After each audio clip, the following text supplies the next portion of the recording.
ಇದು ಸಕ್ಕತ್ತಾಗಿದೆ. ನೀವು ಕೂಡ ಟೇಸ್ಟ್ ಮಾಡಿ, ಸಬ್ಸ್ಕ್ರೈಬ್ ಮಾಡಿ ಆ್ಯಂಡ್ ಲೈಕ್ ಕೊಡಿ. ಹಾಯ್ ಸ್ನೇಹಿತರೆ, ಹೊಳ್ಳಾಸ್ ಕಿಚನ್ಗೆ ಸ್ವಾಗತ. ನಾನಿವತ್ತು ಮಲೆನಾಡಿನ ಭಾಗದಲ್ಲಿ ಮಾಡುವ ಕಾಡು ಕೆಸುವಿನ ಚಟ್ನಿ ಮಾಡೋದನ್ನು ತೋರಿಸ್ಕೊಡ್ತೀನಿ. ಈ ಕಾಡು ಕೆಸುವಲ್ಲಿ ತುಂಬ ಔಷಧಿ ಗುಣಗಳಿದೆ.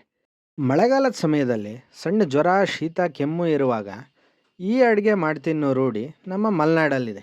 ಮಾಡೋದು ಹೆಂಗೆ ಅಂದರೆ 6ರಿಂದ 7 ಕೆಸುವಿನ ಸೊಪ್ಪು ತಗೊಂಡು ಅದನ್ನು ಕಟ್ ಮಾಡಿ ನೀಟಾಗಿ ಬೇಯಿಸಿ ತೆಗೆದಿಟ್ಕೊಳ್ಬೇಕು.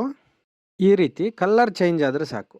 ಆಮೇಲೆ ಒಂದು ಬಾಣಲೆ ಇಟ್ಟು ಇದಕ್ಕೆ ಸ್ವಲ್ಪ ಎಣ್ಣೆ ಹಾಕಿ 1 ಮುಷ್ಟಿ ಉದ್ದಿನಬೇಳೆ, 1 ಸ್ಪೂನು ಜೀರಿಗೆ ಹಾಕಿ ಚೆನ್ನಾಗಿ ಹುರಿಬೇಕು. ಇದನ್ನು ಕೆಂಪು ಬಣ್ಣ ಬರೋ ತನಕ ಚೆನ್ನಾಗಿ ಹುರ್ಕೊಂಡು ಇದಕ್ಕೆ 15 ಉಂಡೆ ಮೆಣಸು, ಗೋಲಿ ಗಾತ್ರದಷ್ಟು ಹುಣಸೆ ಹಣ್ಣು, ಹಾಗೆ 1 ಮುಷ್ಟಿ ತೆಂಗಿನ ತುರಿ, 2 ಸ್ಪೂನ್ ಉಪ್ಪು ಹಾಕಿ ಚೆನ್ನಾಗಿ ಮಿಕ್ಸ್ ಮಾಡ್ಕೊಳ್ಳಿ. ಮಿಕ್ಸ್ ಮಾಡಿದ್ದನ್ನು ಒಂದು ಮಿಕ್ಸಿ ಜಾರಿಗೆ ಹಾಕಿ ಇದನ್ನು ಸ್ವಲ್ಪ ಪುಡಿ ಮಾಡ್ಕೊಳ್ಳಿ. ಇದಕ್ಕೆ ಬೇಯಿಸಿಟ್ಟಿರೋ ಸೊಪ್ಪನ್ನು ಹಾಕಿ ಸ್ವಲ್ಪ ನೀರು ಹಾಕಿ ನೈಸಾಗಿ ರುಬ್ಕೊಳ್ಳಿ. ಇದನ್ನು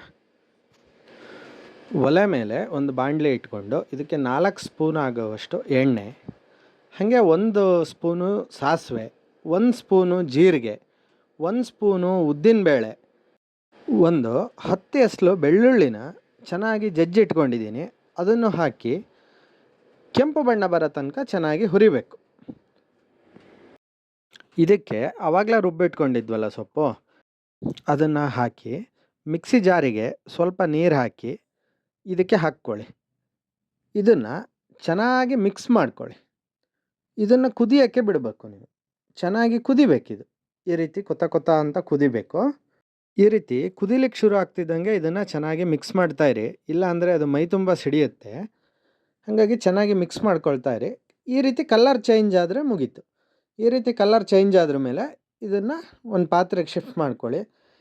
ಇದನ್ನು ಊಟದ ಜೊತೆಗೆ, ತಿಂಡಿ ಜೊತೆಗೆ ಎಲ್ಲ ಯೂಸ್ ಮಾಡ್ಬೋದು. ಎಲ್ಲದ್ರ ಜೊತೆಗೂ ಇದು ಚೆನ್ನಾಗಾಗತ್ತೆ. ಇದು ಸಕ್ಕತ್ತಾಗಿದೆ. ನೀವು ಕೂಡ ಟೇಸ್ಟ್ ಮಾಡಿ, ಸಬ್ಸ್ಕ್ರೈಬ್ ಮಾಡಿ ಆ್ಯಂಡ್ ಲೈಕ್ ಕೊಡಿ.